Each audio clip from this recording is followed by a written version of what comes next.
এবং দলসমূহের প্রতি দু একটি কথা বলতে চাই। আসুন আমরা আচরণবিধি মেনে একটি শান্তিপূর্ণ ও উৎসবমুখর নির্বাচন নিশ্চিত করি। শান্তিপূর্ণ সহাবস্থান এবং পারস্পরিক শ্রদ্ধা নিশ্চিত করে ভোটারদের বিশ্বাস ও আস্থা অর্জনই হোক আপনাদের লক্ষ্য। নির্বাচনে দায়িত্ব পালনকারী প্রিয় সহকর্মীবৃন্দ, নির্বাচন কমিশন স্বচ্ছতা, নিরপেক্ষতা এবং দৃঢ়তার সাথে দায়িত্ব পালনে বদ্ধপরিকর। কমিশনের অংশ হিসাবে আপনারা নির্ভয়ে সততা ও নিরপেক্ষতার সাথে দায়িত্ব পালন করবেন। মনে রাখবেন, এ ব্যাপারে কোনো শিথিলতা বা গাফিলতি সহ্য করা হবে না। একটি সুন্দর ও গ্রহণযোগ্য নির্বাচন অনুষ্ঠানে সংবাদ মাধ্যম ও পর্যবেক্ষক সংস্থার সহকর্মীদের ভূমিকা অপরিসীম। আপনারা স্বাধীনভাবে সর্বোচ্চ পেশাদারিত্ব, নিরপেক্ষতা ও বস্তুনিষ্ঠতার সাথে আপনাদের দায়িত্ব পালন করবেন, এটিই আমাদের প্রত্যাশা। প্রিয় দেশবাসী, আমি এ পর্যায়ে নির্বাচনী তফসিল তথা নির্বাচন সংক্রান্ত সময়সূচি ঘোষণা করছি।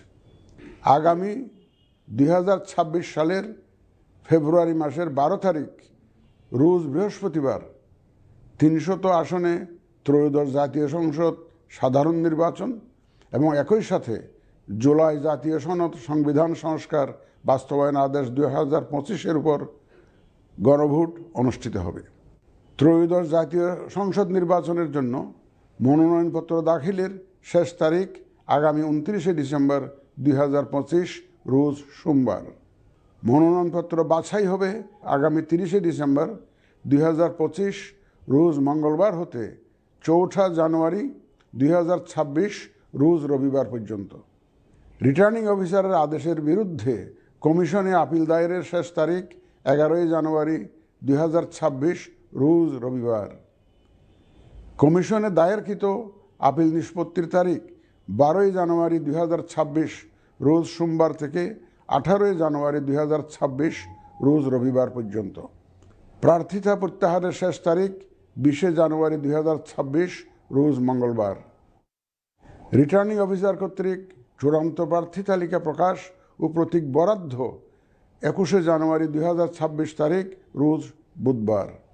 নির্বাচনী প্রচারণা চলবে 22 জানুয়ারি 2026 রোজ বৃহস্পতিবার হতে ভোট গ্রহণ শুরুর 48 ঘন্টা আগ পর্যন্ত তথা আগামী 10 ফেব্রুয়ারি 2026 রোজ মঙ্গলবার সকাল 7:30 পর্যন্ত। ভোট গ্রহণ হবে 2026 সালের ফেব্রুয়ারি মাসের 12 তারিখ রোজ বৃহস্পতিবার। নির্বাচন প্রক্রিয়ায় সকল রাজনৈতিক দল ও প্রতিদ্বন্দ্বী প্রার্থী সহ ভোটারদের আন্তরিক অংশগ্রহণ ও সক্রিয় সহযোগিতা কামনা করছি। সকলের প্রতি আমার আহ্বান, আসন্ন ত্রয়োদশ জাতীয় সংসদ নির্বাচন ও গণভোট সফল করে আমাদের গণতান্ত্রিক অগ্রযাত্রায় ঐতিহাসিক ভূমিকা রাখুন। মহান আল্লাহ আমাদের সহায় হন।